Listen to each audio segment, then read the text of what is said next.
Blessed day to all. Dito ulit tayo sa ating card of the day. So, para sa mga bago dito, hello nga pala, I'm Purple Teen. Itong ating card of the day ay yung pinaka-mensahe para sa inyo ngayong araw na ito. Maaari itong magsilbing guidance, inspirasyon. Okay? Maraming salamat nga pala before we start, no? Maraming salamat nga pala sa mga patuloy na sumusubaybay sa aking mga readings. Nais ko lang iparating sa inyo na I'm thankful and grateful at malaking tulong po yung inyong mga likes, shares, and comments. Okay? Thank you rin po sa lahat ng nag-subscribe, nag-like, follow. Regarding private readings, guys, panoorin nyo na lang hanggang dulo itong video. Nandyan lahat ng details or nakasulat sa description.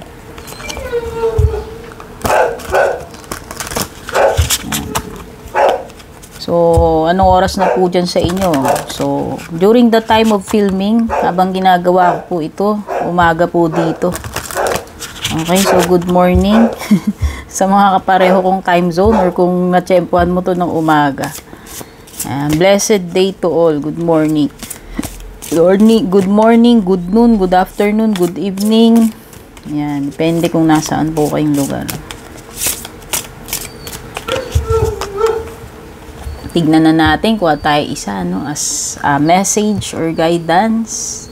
Card of the day nyo para sa araw na ito. You have creativity and abundance. Okay.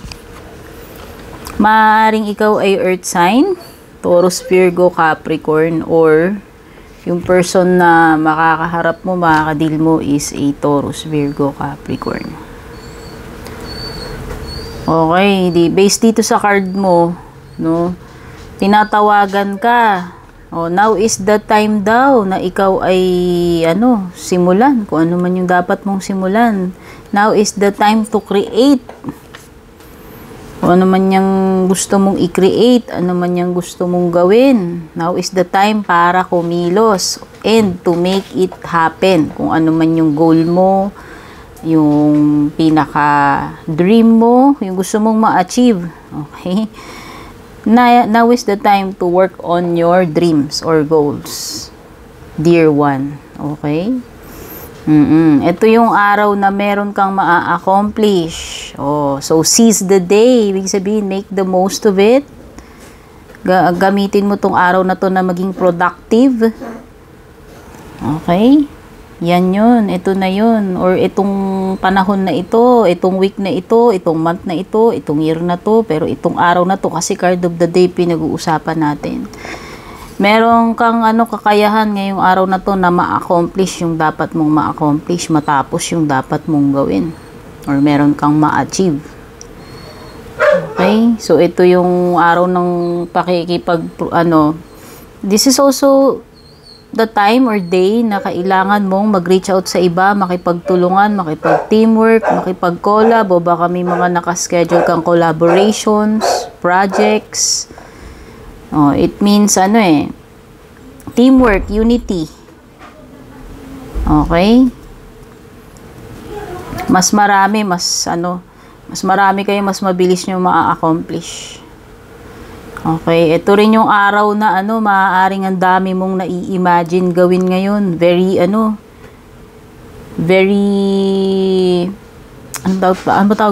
very creative yung iyong mindset ngayong araw na ito. Pwedeng inspired ka, dahil pumapasok sa iyong mga ideas, marami kang naiisip na pwede mong gawin. Okay. Ayan, sabi dito, it's a time for great creativity, giving birth to beloved projects, or becoming a parent. Okay, so may kinalaman din pala sa pagiging parent. So yan, kasi about creation siya, dear guys anything na pwede mong makreate, kaya nga pati baby, kung gusto mong mag-create ng baby, pwede rin. One of the examples, pero yun na nga, basta itong araw na ito, itong timing na to, kung kailan mo man ito mapanood, timeless reading to, ito yung moment na naandoon ka sa creative mood and many things are possible na magawa mo, ma-accomplish mo. So, sabi dito, follow your passion so that abundance and prosperity manifest for you. Yes.